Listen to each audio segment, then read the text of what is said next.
संविधान गौरव अभियान के अंतर्गत भारतीय जनता पार्टी पंचायत से लेकर के जिले तक गोष्ठियों का आयोजन कर रही है।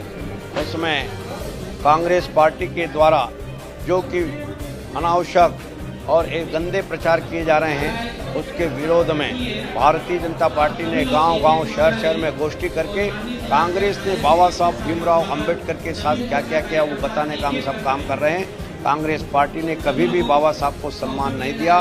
कांग्रेस पार्टी ने बाबा साहब को चुनाव में हराने का भी काम किया। इन सारी बातों को लेकर के हम जनता तक पहुंचाने का काम कर रहा है। आज मंदसौर जिले की गोष्ठी का आयोजन था, उसमें मैं उपस्थित हूँ। भारतीय जनता पार्टी के राष्ट्रीय संगठन और प्रदेश के नेतृत्व में पूरे देश भर में और हमारे मध्य प्रदेश में 62 जिलों में संविधान गौरव अभियान चलाया जा रहा है। ये दिनांक 11 से 25 तक डॉक्टर बाबा साहब अंबेडकर के उनके जीवन में और उनके सम्मान में 11 तारीख से 25 तारीख तक अभियान है। उसमें प्रत्येक जिलों में हमारे बूथ स्तर पर इस अभियान को चलाकर हमने अनुसूचित जाति बस्तियों में गोष्ठियां करी। विद्यालय में, छात्रावास में जाकर जो बाबा साहब अंबेडकर के लिखे हुए संविधान को भारतीय जनता पार्टी एक ग्रंथ, गीता ग्रंथ के रूप में मानती है, क्योंकि राष्ट्र की वंदना करते हुए भारतीय जनता पार्टी राष्ट्र प्रथम, सदैव प्रथम इस भाव को लेकर चलती है।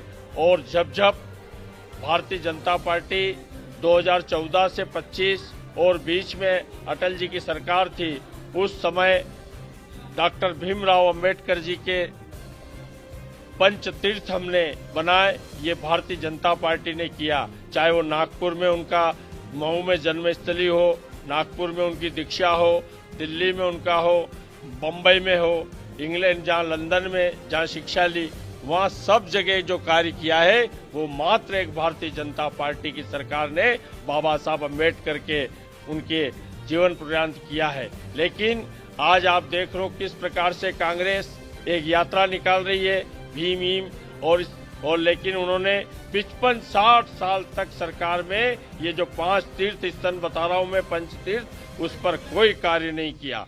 कार्य किया है तो वीपी सिंह की सरकार में अटल जी ने रखा और उनको भारत रत्न का उनको दिया, डॉक्टर भीमराव अंबेडकर को। ये कार्य किए हैं, पंच तीर्थ निर्माण किया है उन्होंने। तो हमेशा कांग्रेस ने उनका भी एक किताब काफी में वो कार्टून छपाया था, उन्होंने उनका अपमान किया, उनको चुनाव हराने का प्रयास किया। ये काम कांग्रेस ने किया और आज उनको, हमारा अनुसूचित जाति को भीम के कई नामों से उनको भड़काया जा रहा है। हम इसीलिए अभियान चला रहे हैं और एक जन जागरण है भारतीय जनता पार्टी की तरफ से कि हम तो सब समाज को लेकर, सबको साथ लेकर चलने का प्रयास नरेंद्र मोदी जी के नेतृत्व में कर रहे हैं और इसमें हम सफल होंगे और ये हमारा अभियान चलता ही रहेगा।